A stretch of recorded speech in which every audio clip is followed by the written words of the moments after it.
Students, good morning and welcome back to your YouTube channel Study Points, जहां पर हम आपकी दिल्ली गवर्नमेंट स्कूल की वर्कशीट को सॉल्व करते हैं।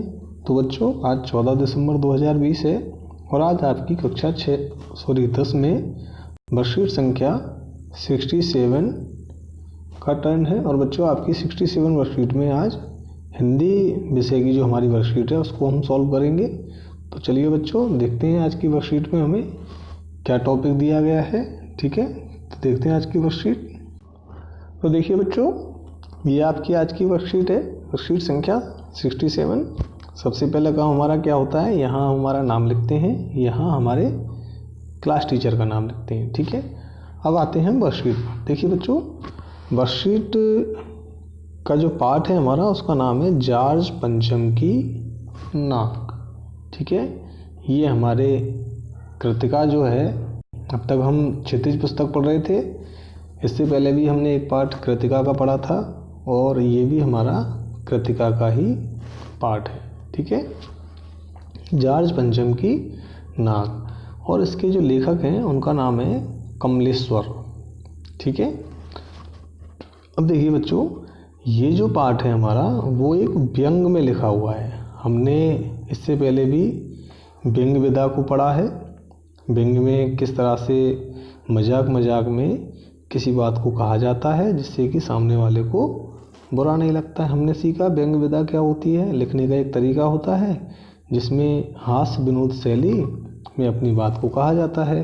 ठीक है, अब देखो, इसी अंदाज में इस पाठ में जो लेखक हैं कमलेश्वर जी, उन्होंने देश की व्यवस्था पर व्यंग किया है। देखो, बहुत बड़ी बात है देश पर व्यंग करना।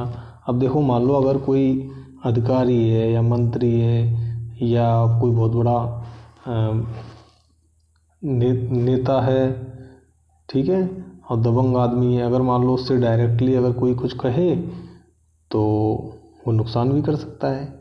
लेकिन व्यंग विधा में कहने पर वो मजाक भी लगता है और उसकी जो कमियां हैं, जो अव्यवस्थाएं हैं, वो भी सामने ले आई जाती हैं। तो ठीक है, अब देखो, इस पाठ की जो कहानी है, इस पाठ में जो आपको पैराग्राफ दिया है, बहुत बड़ा किताब से आप पाठ पढ़ोगे, बहुत मज़ा आएगा। एक बार में इस पाठ को पढ़ें, बहुत अच्छा लगेगा। तो देखो, इसमें जो आपको पैराग्राफ दिया है इस पाठ से, उसके बारे में आपको शॉर्ट में समझा देता हूँ, फिर हम इसके क्वेश्चन हैं वो सॉल्व करेंगे। एक बार इसको आप अपने आप से पढ़ लेना। ठीक है, अगर हम इसको पढ़ने पूरा कंप्लीट पढ़ते हैं तो वीडियो बड़ा हो जाता है।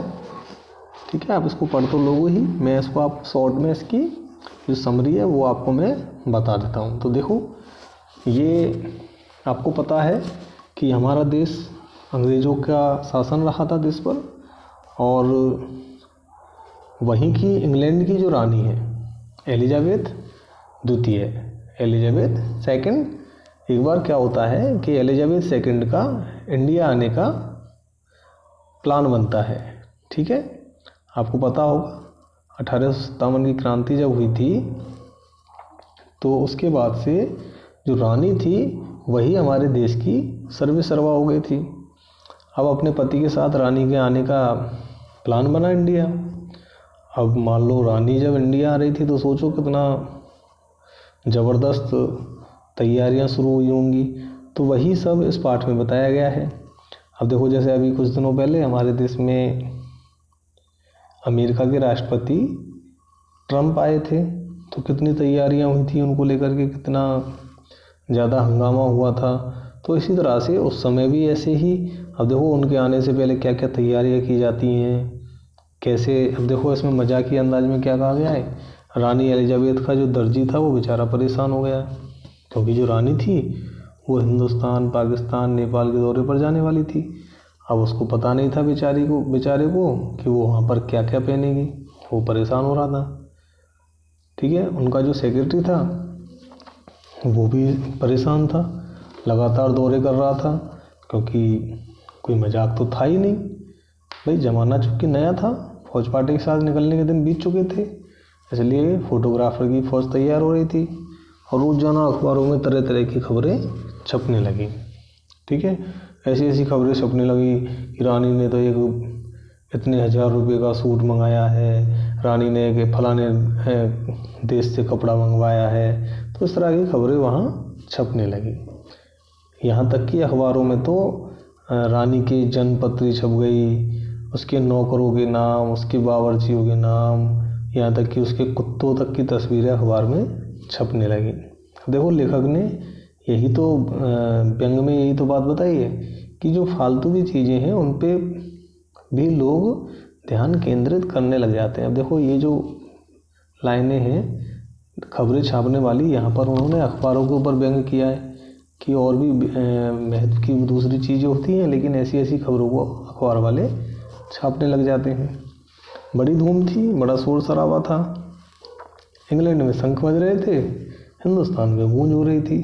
तो इस तरह से इस पैराग्राफ में यहाँ ये चीज़ें दी गई हैं कि किस तरह से रानी के बारे में और तरह तरह की बातें अखबारों में छपने लगी थी।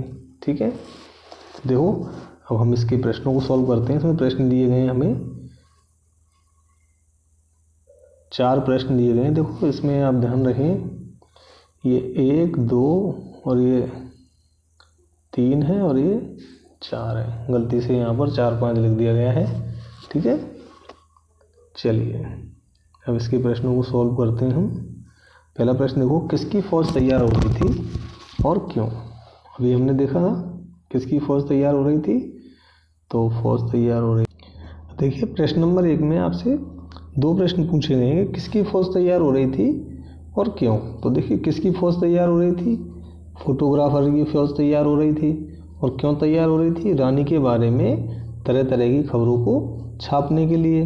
उसके अलावा अब भाई नया ज़माना था, भाई ज़माना भी नया था, इसमें इसना भी जोड़ सकते हैं हम, नया ज़माना था। फौज फाटों के दिन तो चले गए थे, इसलिए फोटोग्राफरों की फौज तैयार हो रही थी। ठीक है, चलो अगले प्रश्न देखते हैं।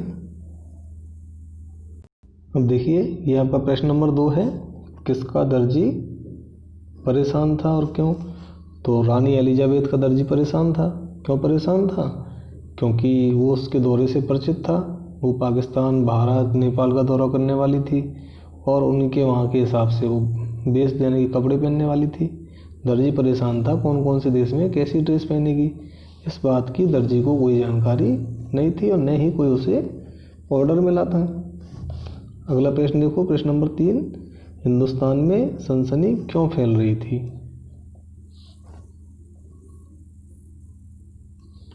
अब देखिए हिंदुस्तान में सनसनी क्यों फैल रही थी, महारानी एलिजाबेथ के आने के समय इंग्लैंड के अखबारों में तरह तरह की खबरें छप रही थी, तो इन्हीं चीज़ों से हिंदुस्तान में सनसनी फैल रही थी। तो ये आपके प्रश्न नंबर 3 का आंसर हो जाता है। ठीक है, प्रश्न नंबर 4 में देखो बहुत ही मज़ेदार प्रश्न दिया गया है आपको कि आपको प्रश्न नंबर 4 में क्या करना है। देखो ये तो मैंने आपको आंसर दिखाया है,